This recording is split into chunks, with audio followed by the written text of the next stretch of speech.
Don't you love that? And don't you feel yourself in that? Happy New Year, everybody. Again, my name is Matt. I'm the lead pastor here at LifeHouse. And I was going to open up with, what are your New Year's resolutions? How many of you got them? But let's just not try and start out in failure already, right? One of the people in our family went to the gym a couple days ago, and it was so packed, he just turned around and came home. And I hope it's that packed for the rest of the year, but I doubt it. Even for me, I got an opportunity to go skiing a little later in the winter this year. And so I started working out 2 days ago, and I'm pretty sure I'm gonna quit already because my legs hurt and they feel like jello, and if I fall over, somebody just help get me up. So we're not gonna do resolutions this year, but I wanna talk about two groups of people in this room and online. I wanna talk about the dreamers in the room. We'll put that up on the screen. How many of you would say, I'm a dreamer? Anybody? I'm a dreamer, I got dreams. How many of you are married or dating a dreamer? That's a little more easy to define, right? All right, let's do the other group of people, not the dreamers. How many are married? Let's do this way. How many are married in this place to a realist in this place? Like, I'm a realist, right? I'm not a pessimist, I'm a realist. Here's what's so interesting. Dreamers who dream and realists who could be pessimists, but we're saying not this morning, they often marry each other, which can be really helpful, but also frustrating along the way. Dreamers, they say, this is my year. Like, I'm gonna make it happen. I'm gonna do that thing. And I'm a bit of a dreamer. I love to talk about it. And then, my wife, who's a realist, will say, well, what's your plan? I'm like, I don't have a plan. I just like talking about it, right? Because I can be inspiring and I can raise my voice and get intense. I love talking about it. And, well, realists, God bless you. You said that last year. You ever have a realist say that to you? And it's necessary for us dreamers to hear you realists say that, but you're a buzzkill, man. It just hurts my heart a little bit, but we love that. Dreamers, we love to say, wow. I mean, like, wow, can you imagine what could be, what we could accomplish? And realists say, how? Now, I'm so thankful, because I don't want to dog the realists too much, for realists in my life, because I need someone to ask me how. And see, dreamers and realists, we all live in the same world together. Some of us live in the same house together, and one is not right and one is not wrong. We're just wired differently. And today, exactly like a year ago, because we talked about this exact thing a year ago, for a reason, I wanted to bring us together around a question that has the potential to shape your life this morning and for the rest of the year, and maybe for the rest of your life. It has the potential to shape my life and my family's life. In the light of the dreamers and the realists, the lens that I want you to think of is a lens of possibility.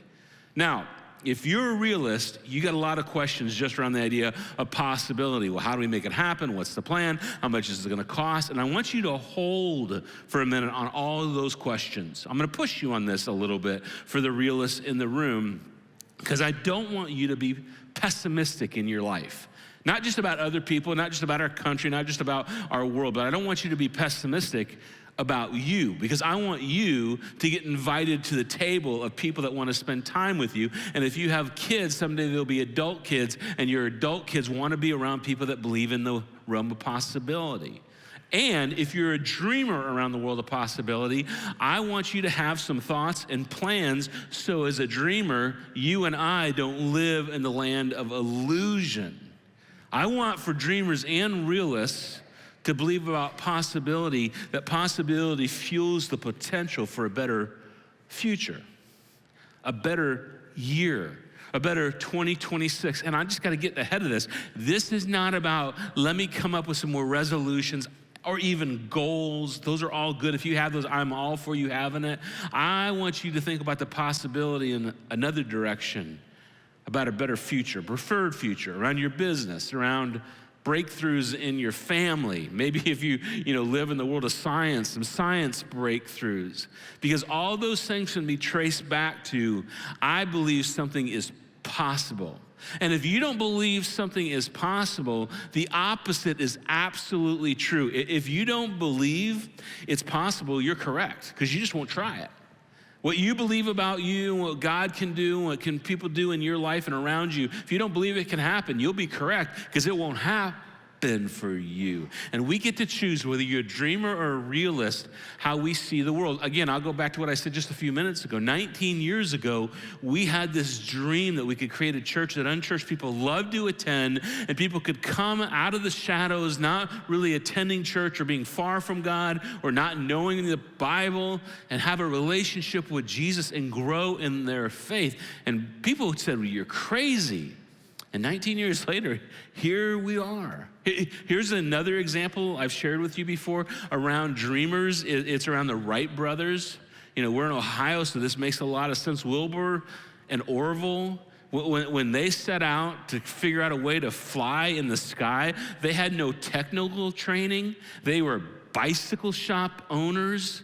They love to watch the birds fly and draw pictures and figure out, how do those birds do that? How can we learn from this? And one brother said to another brother, hey, I think it's possible that man can take flight.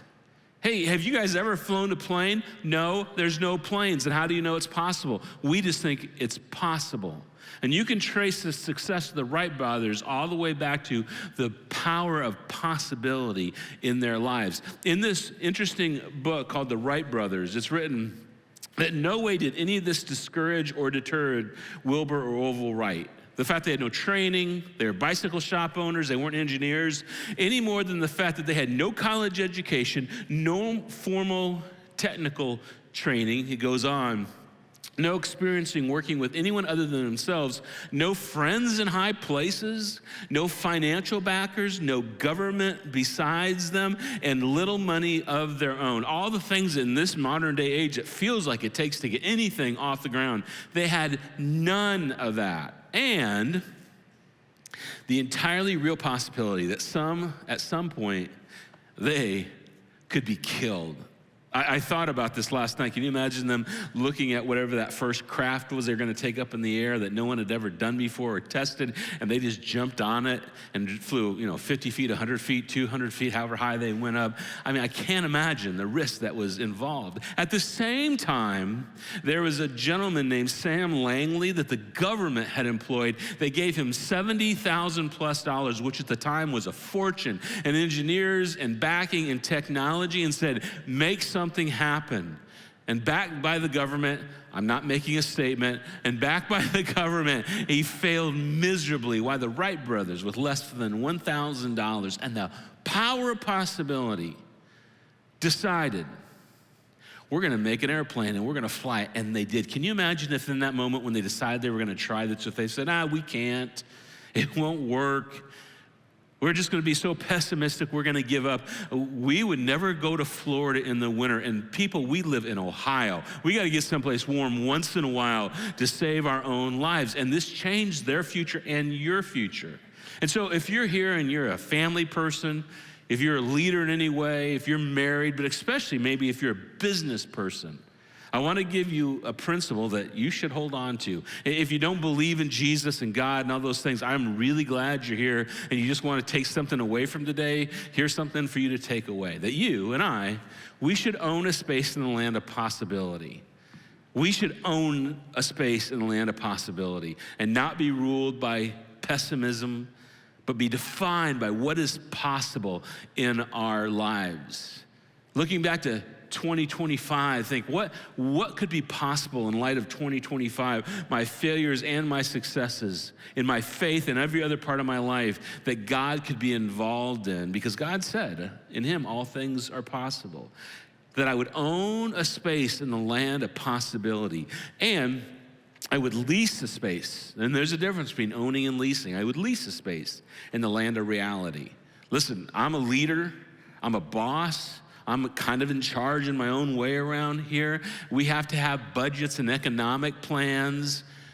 Part of what we do, there's some business aspects to running a church. How do we, serve families and all those things? And if the business side and the technical side and the planning side never go away from church, everything fades. Family fades, connection fades, church fades, businesses fade.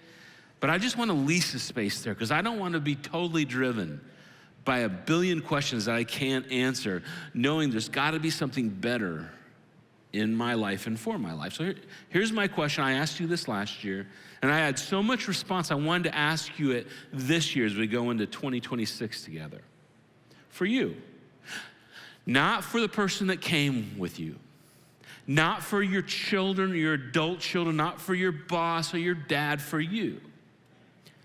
What do you think is possible for you in the new year? With your finances, with your marriage, with your health, with your family, with your life. And if you say to yourself immediately, I don't think anything's possible, I promise you, you'll be correct. The question is, what do you think is possible? But I want to ask a better question. I want to ask for you to ask a better question. And it's not a question of what, it's a question of who, that again could shape the next year for us. What does God think is possible for you in the new year? What does God think is possible for you? What does God, the creator of all things, think is possible for you, for Matt, for our church, for your family? And if you're not a believer in God, if you're not sure about Jesus, if you're not sure about any of this, I just want you to know I'm so glad you're here. And this is not some weird prosperity message that I think God next year wants me to be a billionaire and it's just gonna happen. I'm almost gonna promise you that won't happen. And if it does happen, let's be friends. Just kidding. That won't probably happen. This is not about, hey, let's be, the prosperity thing, but what could God do in you this year? Because some of you grew up in the mindset, because of people like me, that God's mad at you. God doesn't really want you around. And Jesus just crushed all those things when you actually read about Jesus. We'll be talking about that next week in our new series we're going to start. But what does God want to do in you? What does God to do with you? And what if God wanted to do some incredible things, like put in your life this powerful idea of love? What if God wanted to do something around love in your heart? Well, I want to be loved, and I want to get a date, and I want to get married or remarried or married a third. What if God wanted to put in your heart just love from him and for other people? What if God wanted to put joy in your life? Like you've never experienced joy. What if he wanted to put peace in your life? Or for the first time ever, patience. Kindness. Well, I'm not a kind person, I know, but what if?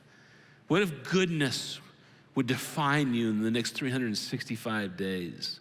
What if gentleness, faithfulness, self-control took root in your life? Now, if you're not a Christian, or maybe you're a man, because men, we sometimes get stumbly over our own way we see the world, you might think, well, those are just sweet things, and I expect a pastor to talk about sweet things and nice things. I'm just here to tell you, these are sweet things, but they're powerful things also. In fact, they're so powerful, they're dangerous.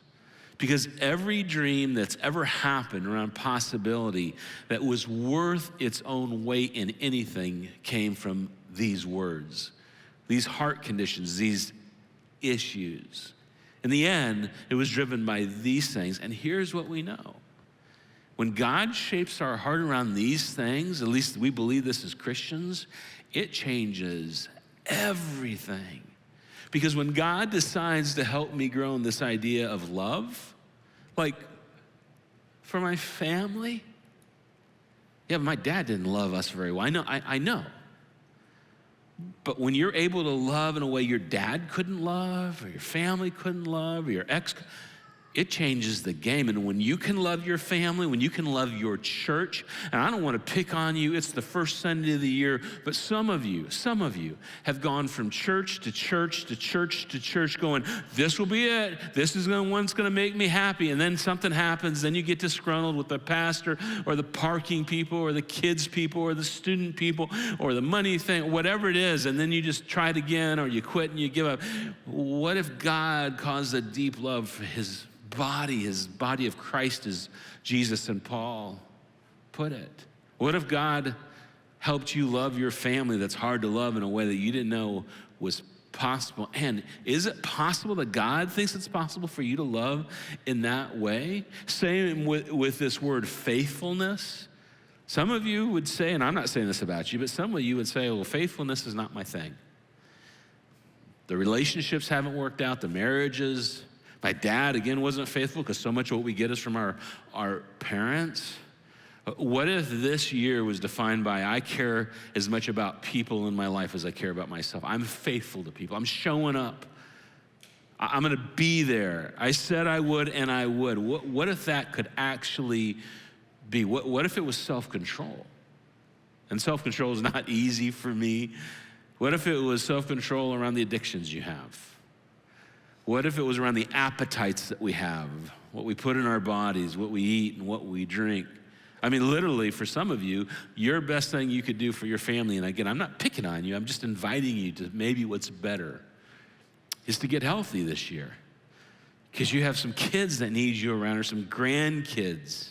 Maybe for you, self-control is, I'm gonna stop spending more than I make this year. And I'm gonna, like the video showed, cut up some credit cards and stop eating out, which I know for some of you feels like, oh my gosh, Matt, and you part the Red Sea, it'd be easier to do that than not eat out this week. But you could have some savings, and then you could be generous to some things like the church you love. What if self-control in some way, like, grew up and blew up in your life? What about joy? What about a joy in the fact that it does feel like sometimes like the world is going to hell in a handbasket, and your world might be going to hell in a handbasket? But I got something in me this year because it's bigger than me. I got a God who is so passionately in love with me that it's like filling me up and spilling over into everything else. And I got some bad news last week, but I still have some joy in the middle of it. Peace. I mean, I'm not sure in our world anything feels more needed right now to me. I mean, you may feel different than peace. Anxiety, depression, worry, being overwhelmed by all the spinning plates and all the things we view and look at. I mean, your life might be defined by anxiety. Is it possible? Is it possible? And it didn't have to be in your mind. I just want you to know in my mind it is. In God's mind, I think it is. That you can have peace. And peace does not mean everything is easy. Peace does not mean comfort. Peace means in the middle of the storm, I can breathe and know that God holds the whole world in his hands. In the middle of my kids and my spouse's world, he holds the whole world in his hands. What would it look like for you to have peace this year? What would it look like for you to have patience? Oh my goodness. I told you it's not about the person next to you, but somebody next to you just said, that ain't gonna work for him. That's not gonna work for her. Patience can be so hard. You know what patience simply is? I'm gonna go at your pace. I'm gonna move at your pace or her pace or someone else's pace, not my own pace. And some of us that are drivers, that's really hard to be patient because we drive and I got things to do and to accomplish. Goodness. And maybe for you, that's not been a definition of your life as, the goodness of God or just good at all in your life. What if God could give you his goodness and people would, maybe not even at the end of this year for you, but at the end of the next 5 years, somebody could say, I used to know him. Because let's be honest, we live in a small town. We know a lot of people that grew up here. He wasn't always like this, but he's a good person now. Do you know God could do that in you? Same with gentleness. It's staggering to think what gentleness could do in some of your lives. Well, come on. And this is for men and women. I'm a bulldozer. I get it because I've been called that. I'm a bull in a china shop. I get what I get. I do what I do. I speak my truth. I know, but what would it look like for the people in your life to experience gentleness in you? You see, God thinks this is possible, and we know this in all of us because it's something the Apostle Paul wrote so many years ago. He wrote about this thing called the fruit of the Spirit. I love to talk about this at the beginning of the year because the fruit of the Spirit is something God does inside us. And Paul says the fruit of the Spirit is love and joy and peace and patience, kindness, goodness, faithfulness, gentleness, and self-control. Against such things there is no law. You see, Jesus believed that through him and his work in our lives, this could be produced in him. And this is really important about the fruit of the Spirit. It's something that's produced in us. It's not something we conjure up. It's not something we go, I'm just gonna be patient this year. Because immediately as soon as you say that, you're not patient anymore.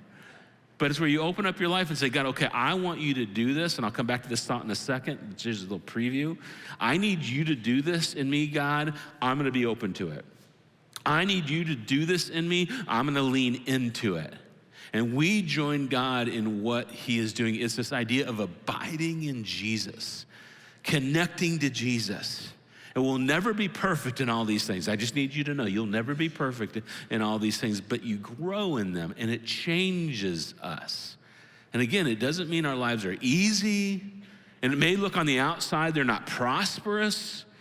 And we may never have another dime where we wish we had more dimes and quarters and nickels and dollars in our bank account, but something in us grows. And what grows in us is love, joy, peace, patience, kindness, goodness, gentleness, faithfulness, and self-control. Now, if you don't want this for yourself, even if you're like, I don't believe in this kind of stuff, I don't really want to work on this, I don't want to be worked on, I've had enough sermons in my life, I get this. Here's what I will almost guarantee you. There's people in your life that want this to happen in you and in me. There are people that love you, that depend upon you. For some of you, you're in the season, you're shaping someone's future, and they're hoping, and they don't even know they need this in you because they're 4 years old, but the future adult version is hoping that you and I would have more of this in their lives. And there's people that are adults that sit on the other side of us that hope this happens. And so here's my question. If you just had to think about one of these things, is there one that you go, yep, I need that one?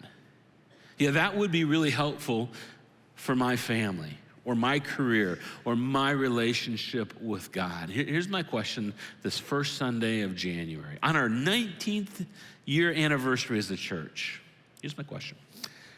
Which one? Which one? Which one would you pick? You see, if you pick all of them, you're like, I just want all those to happen this year. You won't think about or pray about or lean into any of them. We just kind of know that by nature because these are huge things. But if you just had to pick one, which one would you pick? And if you don't know, someone else in your life does know. Like, you should ask your spouse, hey, which one of these in this list that Matt talked about, even if your spouse or your girlfriend or boyfriend or your mom or dad don't come to church, you should ask them, which one? If you're married, I will guarantee you your spouse will have an answer for you, and they will make it so clear you will not miss it. Maybe for you, it's a friend. You should ask a friend, which one of these things? Make sure it's someone you trust. Make sure it's someone that's maybe a little farther down the road that you go, you know what, I wouldn't mind ending up where they are as a dad or a mom or a business person. Because this is not about how smart I am. What am I missing? This is why people in our lives, God puts them in, it's so important. You should ask your group. I hope you're in a small group in our church. If you're in a small group, ask your small group, hey, which one of these do you see in me? See, the power of a small group is there's accountability. And here's something that I wasn't necessarily taught growing up in church. I was taught you need to pray and ask God. You need to pray and ask God. You need to pray and ask God. And you should. It's important and we're desperate for that. At the same time, I can lie to myself about what God is saying to me because I can just tell myself what I want to hear. You ask your small group or a friend and a spouse, they'll tell you the truth. And what this takes away from is us making mistakes with our lives and blaming God, because I can do that real easy when I only ask myself. If I'm asking people I trust and they tell me and I don't do it, I'm the one to blame in the process. Now, with that said, you should ask God, because he's the one that's going to produce this in you. God, what are you saying? What are the people in my life saying?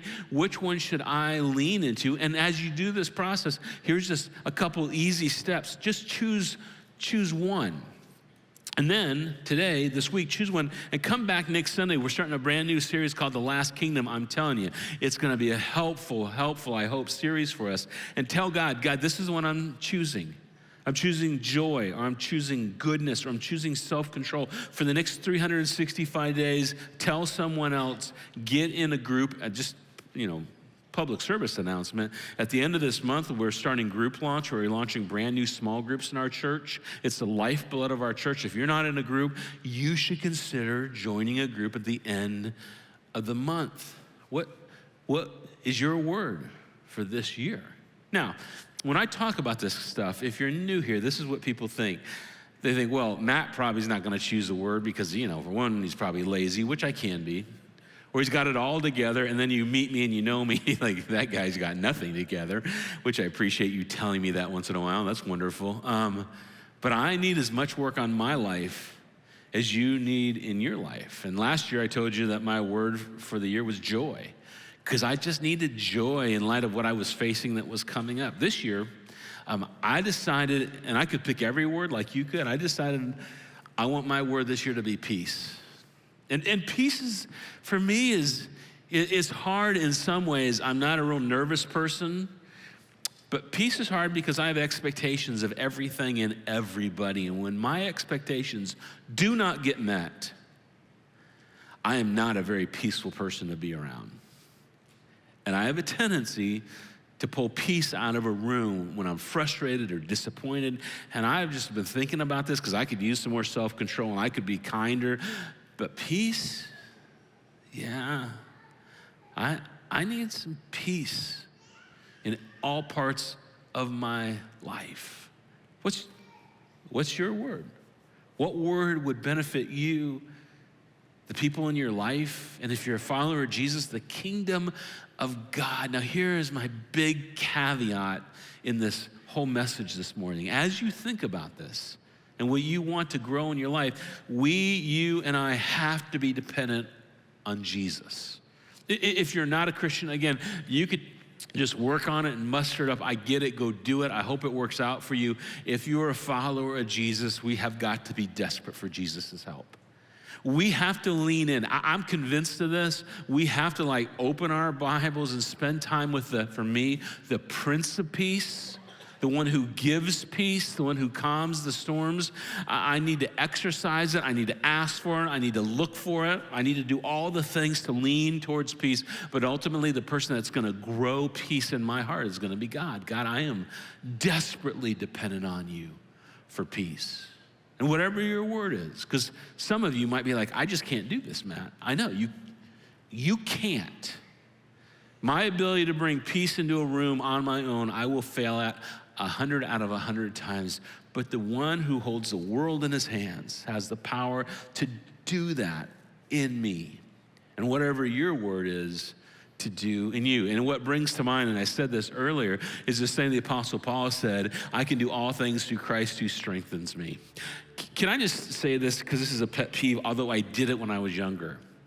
This is not about me winning basketball games and putting this on the bottom of my shoes. I had this written on my wrestling shoes in college.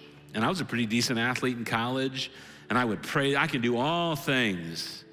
And then I'd have to wrestle an all-American wrestler, and he would beat my tail. And I'm like, what had happened to all things, God? I could say, I can do all things today and go try and dunk a basketball. That ain't gonna ever happen, my friends. It didn't happen when I was 19. I can't do all things at 55 through Christ who strengthens me when it comes to a basketball. If you look this passage up, Paul says this in the mindset of contentment in Philippians. Make sure I got that right. In mindset of living the life of Jesus.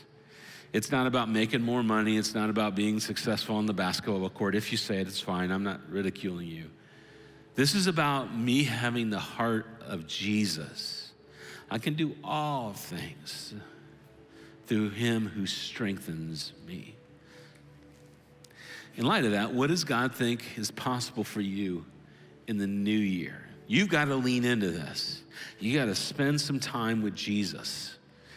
You got to be open to it. But what could God do in the light of you opening your life up? And here's the beautiful part of this.